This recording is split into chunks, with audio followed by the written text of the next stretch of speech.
자, 토머스 쿤의 과학혁명의 구조, 정말 유명한 책이죠. 이걸 바탕으로 과학이 진짜 어떻게 발전하는지 한번 파헤쳐 볼 건데요. 우리가 보통 생각하는 것처럼 과학이 그냥 지식을 차곡차곡 쌓아 올리는 그런 평화로운 과정이 아니라는 거예요. 오히려 모든 걸 한순간에 뒤엎어버리는 아주 급진적인 혁명에 가깝다는 건데 도대체 왜 그래야만 하는 걸까요? 오늘 그 이야기를 좀 깊게 해보려고 합니다. 그래서 바로 이 질문에서부터 시작해야 합니다. 과학자들이 세상을 이해하는 어떤 거대한 틀 같은 게 있잖아요. 그걸 쿤은 패러다임이라고 불렀는데 이 패러다임이 바뀌는 걸 왜 굳이 혁명이라는 이 엄청나게 강한 단어로 표현해야 했을까요? 그냥 발전이나 변화라고 하면 안 되나? 이 질문에 대한 답을 찾으려면요, 좀 재밌는 방법을 써야 합니다. 잠깐 과학계를 떠나서 전혀 다른 동네의 혁명을 한번 들여다 봐야 해요. 네, 바로 정치혁명입니다. 아니, 과학 얘기하는데 웬 정치냐고요? 저도 처음엔 그랬어요. 전혀 상관없어 보이잖아요. 그런데 쿤은 이 둘 사이에 정말 와 싶을 정도로 놀라운 공통점이 숨어 있다고 본 겁니다. 그러니까 정치혁명이 어떻게 돌아가는지를 제대로 이해하면 과학혁명의 본질이 보이기 시작한다는 거죠. 재밌겠죠? 자, 그럼 한번 제대로 파고들어 볼까요? 정치혁명이 보통 어떤 식으로 일어나는지 단계별로 한번 짚어볼 텐데 들으시면서 이게 과연 과학이랑 무슨 상관이 있을까? 계속 한번 머릿속으로 연결해 보세요. 자, 첫 단계는 이거예요. 아, 이대로는 안 되겠다. 기존의 시스템으로는 도저히 이 문제들을 해결할 수 없다는 위기감이 막 퍼져나가는 거죠. 그럼 자연스럽게 사회가 둘로 쫙 갈라집니다. 어떻게든 옛날 체제를 지키려는 쪽, 그리고 아니야, 다 갈아엎어야 돼 하는 새로운 체제를 외치는 쪽. 근데 여기서 진짜 중요한 게 있어요. 이 싸움은요, 기존의 법이나 규칙 같은 걸로는 해결이 안 돼요. 왜냐? 그 법이랑 규칙 자체가 바로 문제의 일부니까요. 그걸 바꾸자고 싸우는 거잖아요. 그럼 결국 뭘로 승부가 날까요? 논리? 아니요.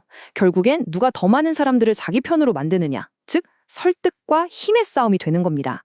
자, 여기까지가 정치혁명 이야기인데 이게 도대체 그 객관적이고 차갑고 이성적이어야 할 과학의 세계랑 무슨 상관이 있다는 걸까요? 바로 여기서 쿤의 진짜 천재적인 통찰이 빛을 발하기 시작합니다. 이 표를 한번 보세요. 정말 기가 막히게 들어맞아요. 정치에서 시스템이 문제를 해결 못하면 위기가 찾아오죠. 과학에서도 똑같아요. 기존의 이론, 즉 패러다임으로 도저히 설명이 안 되는 이상한 현상, 변칙이 나타나기 시작하면 위기가 시작되는 겁니다. 그리고 사회가 둘로 나뉘는 것처럼 과학계도 기존 이론을 어떻게든 지키려는 과학자들과 이건 틀렸어, 새로운 이론이 필요해 라고 외치는 과학자들로 딱 나뉘게 되죠.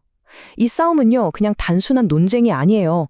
이건 완전히 다른 세계관을 가진 사람들, 거의 다른 언어를 쓰는 사람들 사이의 대결이나 마찬가지입니다. 자, 구체적인 예를 하나 들어볼게요. X선 발견. 다들 아시죠? 렌트겐이 이걸 처음 발견했을 때 대부분의 과학자들은 어땠을까요? 그냥 신기한 거 발견했네? 이 정도였어요. 왜냐면 자기 연구 분야랑 별로 상관이 없었거든요. 그냥 지식 목록에 새로운 사실 하나가 추가된 것뿐이었죠.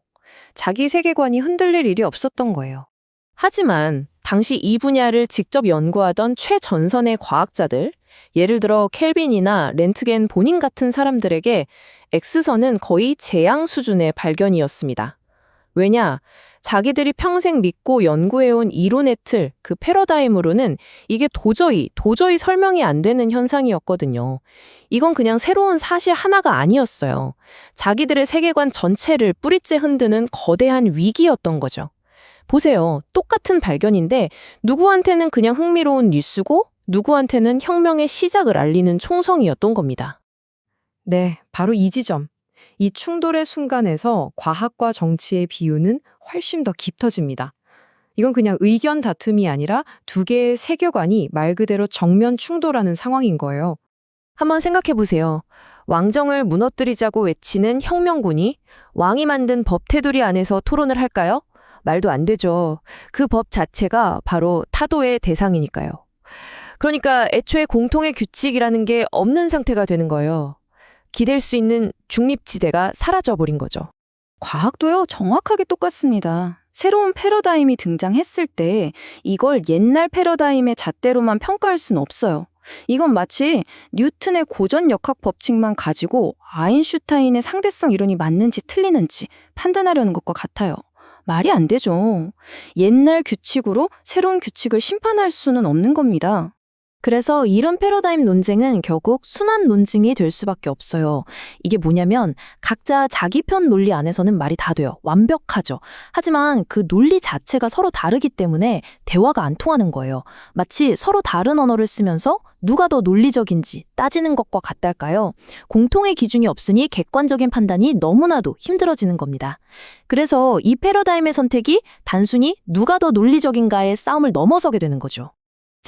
그럼 이제 슬슬 결론으로 가볼까요? 처음 질문 기억하시죠? 왜 과학의 진보는 이렇게 격렬한 혁명의 형태를 띨 수밖에 없는가? 그리고 왜 이 파괴적인 과정이 과학 발전에 꼭 필요한가? 핵심은 바로 이겁니다. 새로운 패러다임을 받아들인다는 건요, 그냥 몰랐던 사실 하나를 새로 배우는 게 아니에요. 그게 아니라 세상을 바라보는 눈, 생각하는 방식, 질문을 던지는 방식, 문제를 푸는 방식, 이 모든 걸 통째로 바꾸는 겁니다. 이건 과학자 공동체의 삶의 방식 자체를 바꾸는 것과 같아요. 어마어마한 일이죠. 그러니까요. 과학에서 진짜 위대한 도약은 기존의 틀을 찔끔찔끔 고쳐서는 절대 일어날 수 없다는 거예요. 때로는 판 자체를 그냥 싹 뒤엎어야 하는 거죠. 낡은 세계관은 버리고 완전히 새로운 세계관으로 갈아타야 합니다. 그리고 이 선택의 순간에는 순수한 논리만 작동하는 게 아니에요.